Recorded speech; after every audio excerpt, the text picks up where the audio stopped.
The Italian Job is the final film in our Heist month, starring Michael Caine, his first appearance on the podcast, and obviously it's one of the great British films of all time. We're going to get into it this week on the Golden Hour Film Podcast.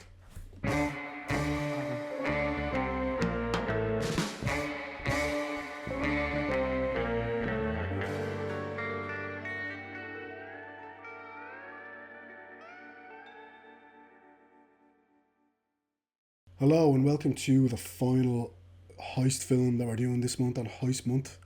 We've obviously covered three varying degrees of quality Heist films, it's fair to say.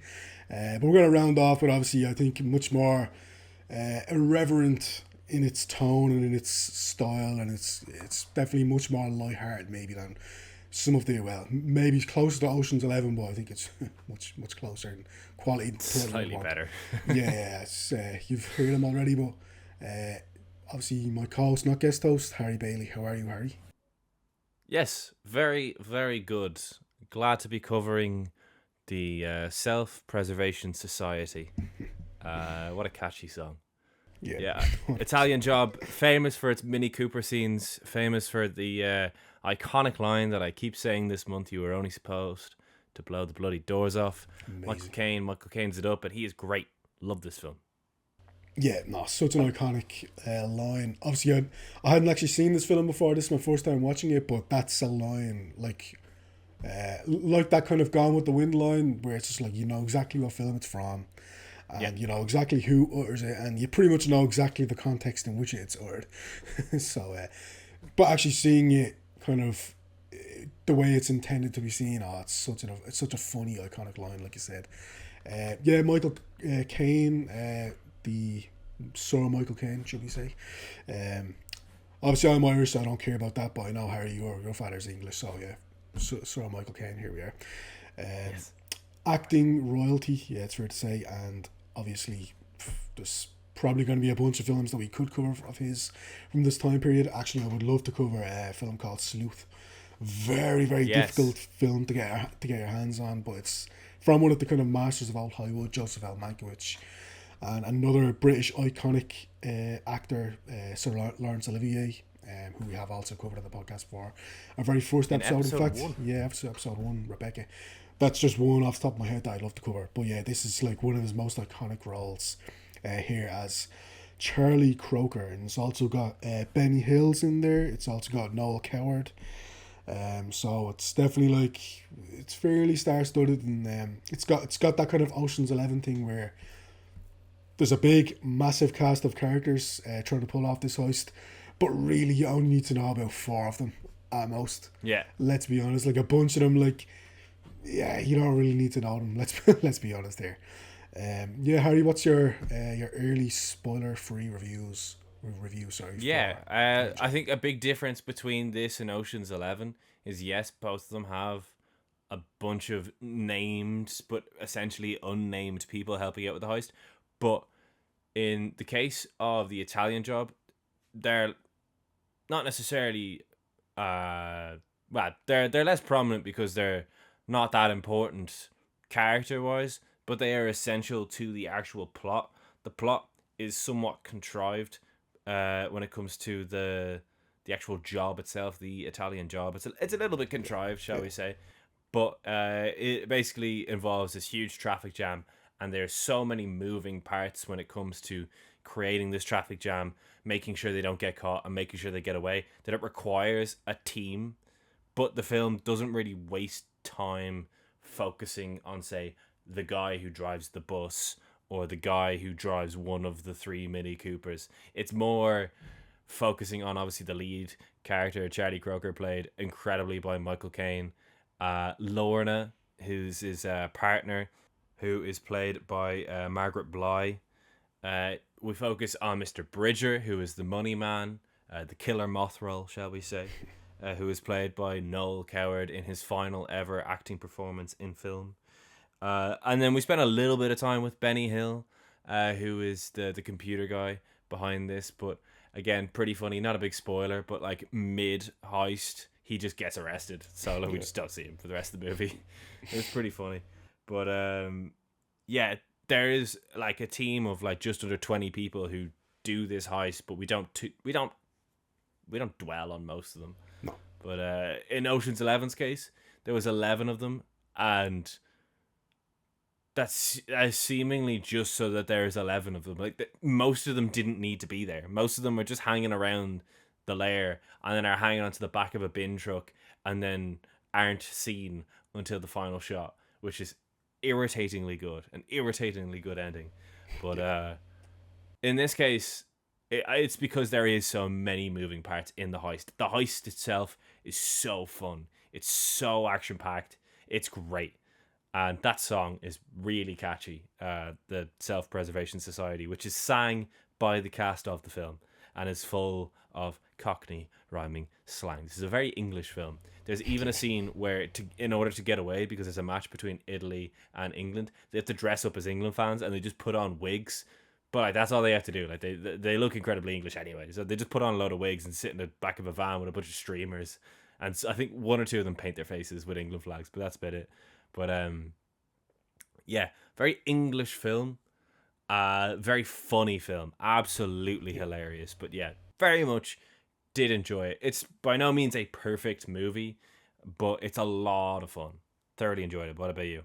Yeah, co-sign everything you just said. Very funny. The shot of the Mini Coopers, the 3 Mini Coopers driving throughout the city, just iconic, really. This did more for the kind of the image of Mini Coopers than maybe any kind of marketing they could have possibly done. Yeah. Like it just makes the Mini Cooper look so cool and so like so desirable. So yeah, there you go. The film does kind of start off with well, basically the mafia kind of shooting this guy. I think it's Mr. Beckerman is the kind of the backer. Had a lovely Lamborghini. Yeah, had a lovely Lamborghini until, yeah, guess what, the mafia kind of figure out that he's about to try and pull off this heist in their backyard, and they say, no, we can't be having that. So obviously they deal with him, shall we say. But obviously then once Charlie gets out of prison, he's kind of brought on board by a series of video messages by Mr. Beckerman's wife, the late Mr. Beckerman's wife, to kind of finish the job and assemble his crew. It was pretty funny when Charlie's sitting down watching these video messages from Mr. Beckerman. It's weird because they're kind of shot like TV news coverage. It's like, yeah, it's almost like it's like a BBC reporter. It's such a wide angle for such a personal message. Yeah, and he's basically reporting to the camera like as if he's doing like a piece for news footage. It's so weird, but it's also quite humorous because of that. And then also like it gets rid of the exposition. It kind of covers the exposition that you need to know. So obviously does that job pretty well. And then Mr. Bridger as well, Noel Coward, obviously, he is such an interesting character because he is the warden of this prison, and rather than most, well, like 99.9% of prison dramas where all of the inmates despise the warden, this guy for some reason has this like hero kind of complex. He has this kind of hero kind of, they all just worship him and they will do anything for him. It's so weird. I don't really know exactly why. Maybe it's because he has this reputation of pulling off these kind of master plans or whatever. But yeah, fair play to him. He has a way of getting them on board. So yeah, what's the most iconic kind of early scene for you? What was the thing that kind of pulled you in the most, would you say? I think Charlie Croker is a serious middleman between James Bond and Austin Powers. Yeah. He's hilarious and he's suave, but there is an element of realism. Yeah. For instance, first of all, when he gets out of prison, we meet Lorna, his partner, who's a very attractive woman. And he gets in the car and he's kind of chuffed with himself. And then he finds his hat in the car and he puts the hat on. And then he finds a Pakistani flag and he starts waving it. And then he realizes that Lorna has actually just robbed the Pakistani ambassador's car. And he's like, oh, typical that I get out of prison and I'm straight into a hot car. And then she organizes for a load of... She's a very funny character. She organizes for a load of women, I think 7 women in bikinis, to meet him in his hotel room. They are together, but she has no issues with him being promiscuous on his first day out of prison, but then there's a As hard soon cut as off. that, yeah. Yeah, there's a hard cut off. But it's very funny. It's very like realistic. He goes in and he's like, "Oh my god," and she's like, "You can do whatever you want," and he's like, "Amazing." But then the next time we see him, he's coming out of the room and he's bollocksed. He is so tired. His hair is a mess. He's just knackered. He can't even walk straight. He's trying to like locate this particular suite, and he's just wandering around the halls, and you can tell he's in a bit of a daze because he just stumbles into this room that he finds, and instantly he's held at gunpoint. There's another scene later on as well, yeah, where there's not a hit put out on him, but the basically this guy Freddy and his crew have to beat him up to send a message, and they're going to go and beat him up, but they catch him being caught by Lorna sleeping with like 3 women, and she tosses them out, and they run out into the street in their underwear, and it's absolutely hilarious. She's giving out stink to him, and she's like trying to hit him with this giant chicken, and he's defending himself in a like bright blue bathrobe with a giant teddy bear as a shield, and it's just so funny. And like his excuses are so funny. He's got a load of good one-liners. Obviously, you were only supposed to blow the bloody doors off is an amazing one-line. There's another scene very early on as well where he's going to get his suit tailored, and he's kind of getting a slagging from the people who are working there because he's been in prison for a couple of years and his suit's out of fashion. And he tries on everything or whatever, and he packs it all in, and he says, "Oh, I'll take this, and this, but shorten the sleeves, love. I'm not a gorilla." And you can just see that the sleeves are massive on him. He's got loads of very Cockney one-liners in this film, but that one's a great one as well. But just early on, you can just tell he's suave, but he's also just very funny. He's very entertaining. Is Michael Caine's Charlie Croker.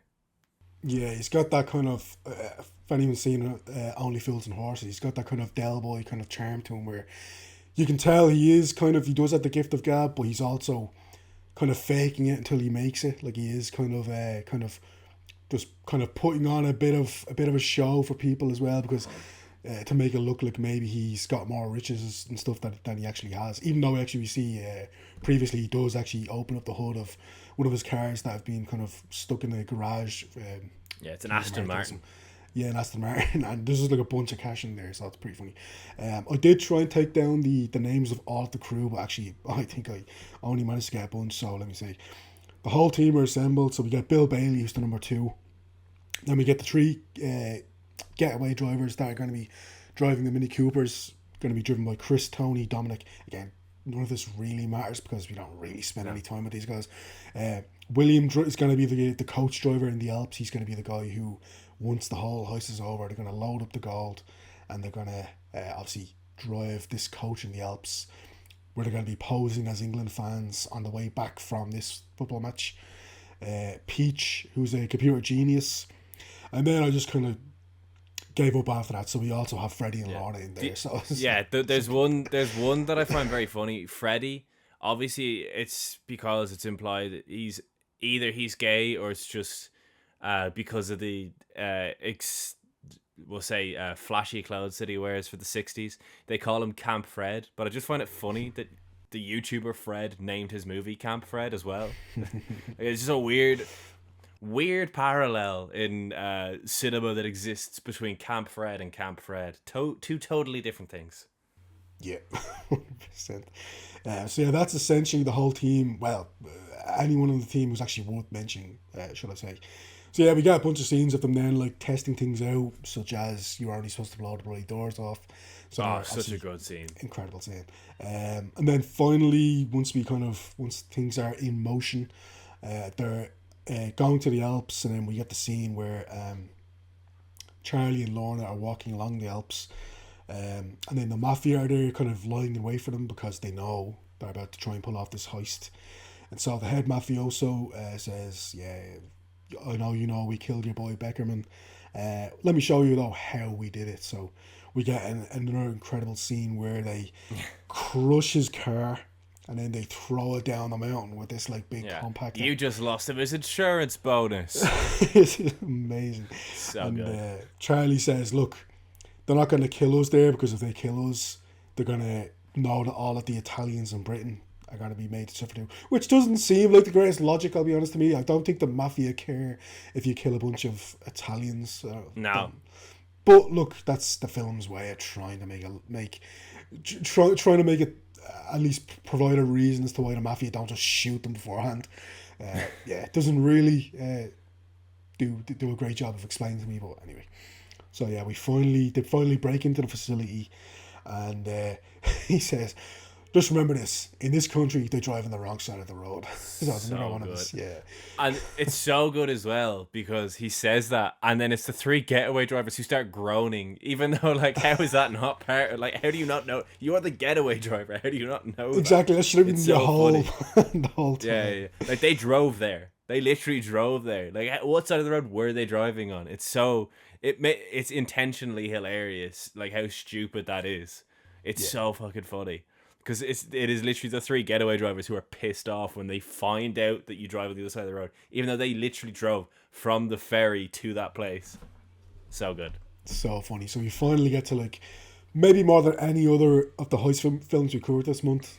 Like this, the action here is, the juice is in the action. Proper Like heist. this is a proper heist. This is what it's all been leading up to, and yeah, it doesn't let us down. So the gold's in the armored trucks, and they knock out all these surveillance cameras around the city so that they obviously can't alert the police and stuff, and that they can at least have a head start.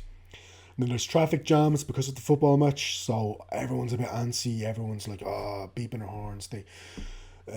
They obviously want to just get to where they're going. And finally, then they start attacking the convoy with water ducts, which is pretty funny.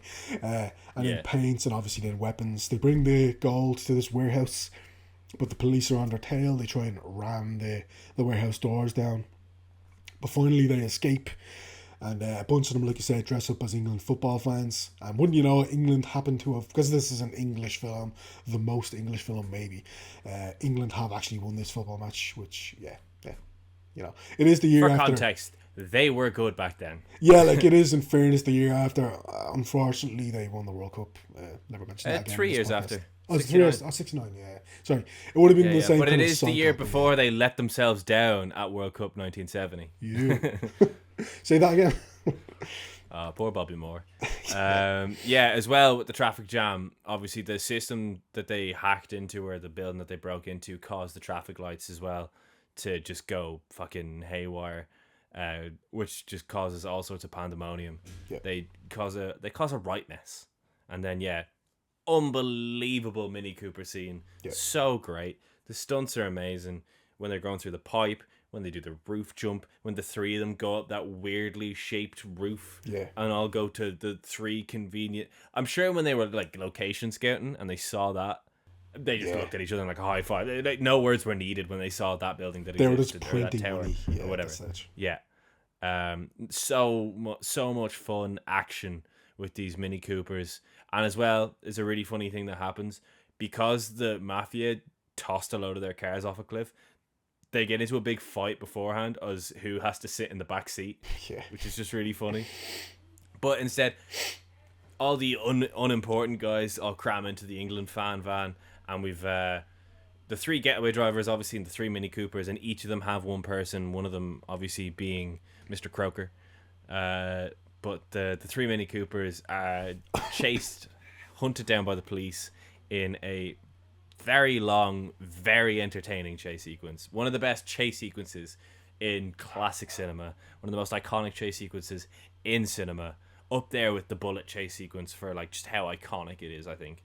Yeah, no, 100%. Definitely agree there. Like even what you were saying about the up on the roof, first of all, then they're down the aqueducts, they're driving on the subway platforms, like they really make the most of the locations that they actually... They even drive across water at one point. Yeah, like they really make use of the Mini Coopers, and the fact that it's three Mini Coopers, all different colours, like they visually looks Red, great. white and blue, may I add. Yeah, exactly. Yeah, of course it is. And then, but even like the locations around the city, like they really get bang for their buck, really, from that point of view. And then finally, they outrun the police. Um, they Bridger's informed they've actually done the job successfully, so obviously all the inmates are kind of banging their Such teeth. a Yeah, such a right. Paddington 2 scene we Yeah, get here. it's so It's so funny. funny. Yeah, I don't know why the inmates give a fuck one way or the other, but fair play to them. Yeah, They're ride so or die funny. for their boy, the warden, so fair play to them.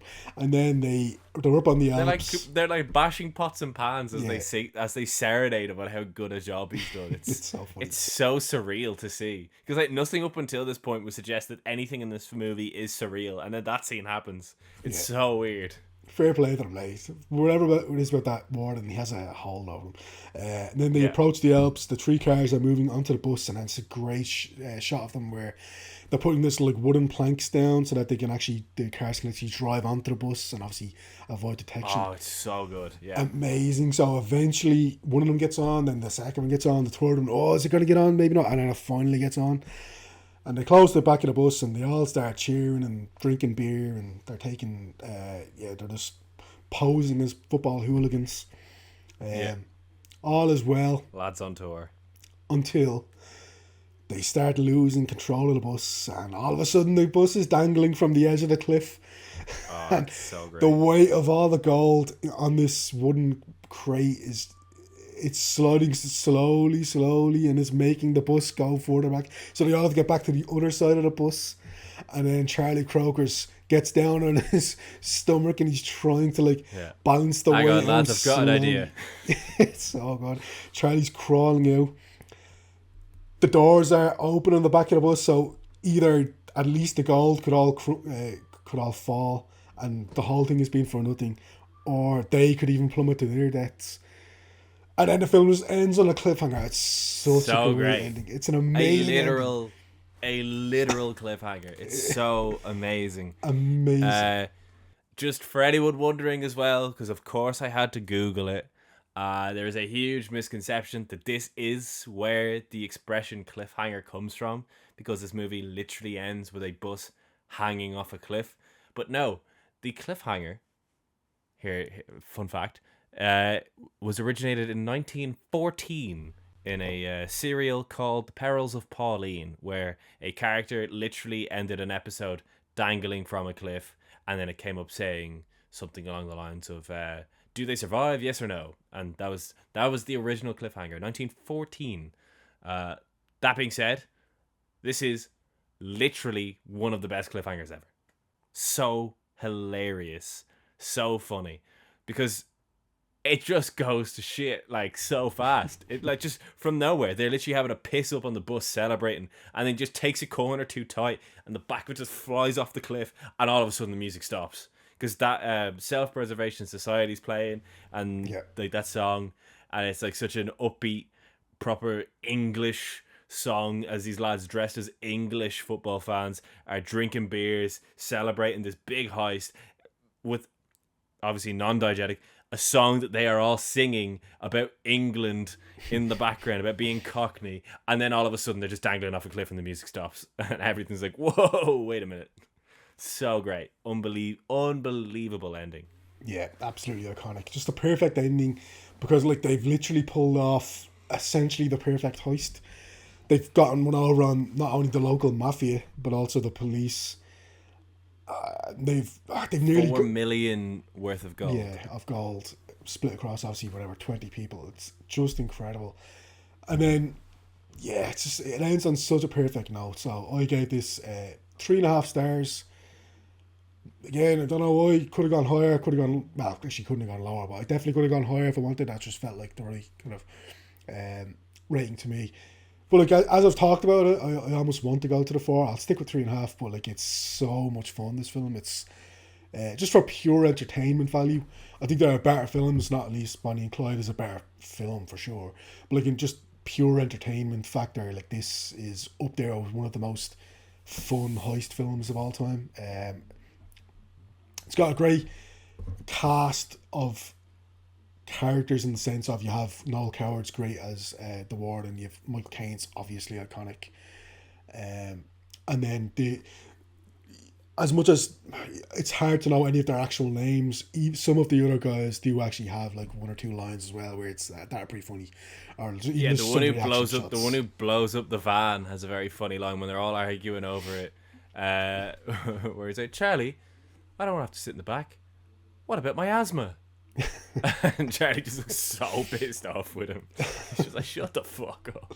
It's so funny. So No, good. it's so much fun. Yeah, I think a really nice way to round off Heist Month, because obviously we had the really kind of noir vibes of the Asphalt Jungle, and then you moved into the absolute just ego straddling nonsense that was Ocean's 11 and the Rat Pack. Then you into the real life kind of true story of Bonnie and Clyde and the whole thing there. So just to finish it off with, because my favourite heist films, I have to say, from the Soderbergh remake of Ocean's 11 to like, it's a lot of the more recent, a lot of my more favourite recent heist films are kind of more humorous and definitely more like just they're more entertaining and light vibes.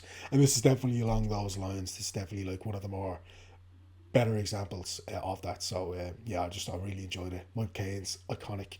I'm sure, like I said, the first of many performances that we'll be covering of his on the podcast, I'm sure. So yeah, 3.5 stars for me. I really enjoyed it. What about you? I also gave it 3.5 stars. I really, really enjoyed it.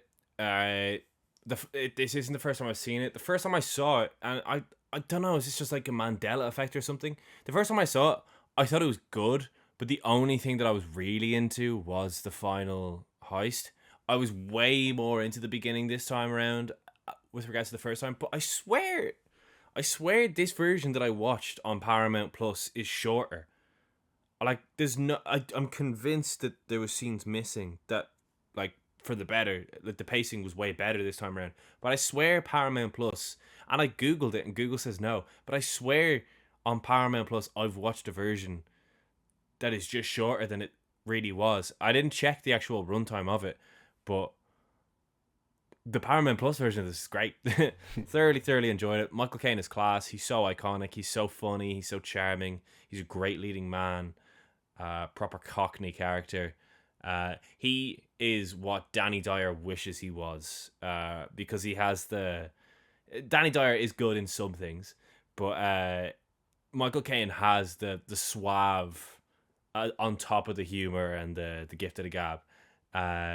Love him in this film. I think the music's a lot of fun. It's very lighthearted in its tone. It's very comedic. Surprised at how little Benny Hill is actually in this, considering he's like third billed cast member, but he's not really in it that much. Love the heist, so great. The Mini Coopers are so iconic. All the stunt work is so impressive, like genuinely so impressive. Something to be said about the stunt work in this film with regards to like the context of the time and stuff. It's one of the most impressive car stunts. Well, it's a series of some of the most impressive car stunts I have ever seen from pre-70s cinema. I can only think of Bullet when it comes to just like straight up car sequences. Obviously, the ending of Stagecoach 1939 is unbelievable stunt work, but that's horses and carts.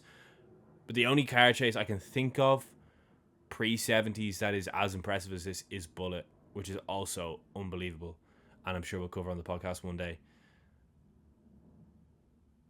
4 unbelievable endings this month, has to be said, without spoiling them all just yet. We might spoil them in a sec. Has to be said, even though the quality of the films that we've covered did vary, all 4 of them had banger endings. Ironically, I think the film that I preferred the most maybe has the least memorable ending, which is so strange to me. It works for the film.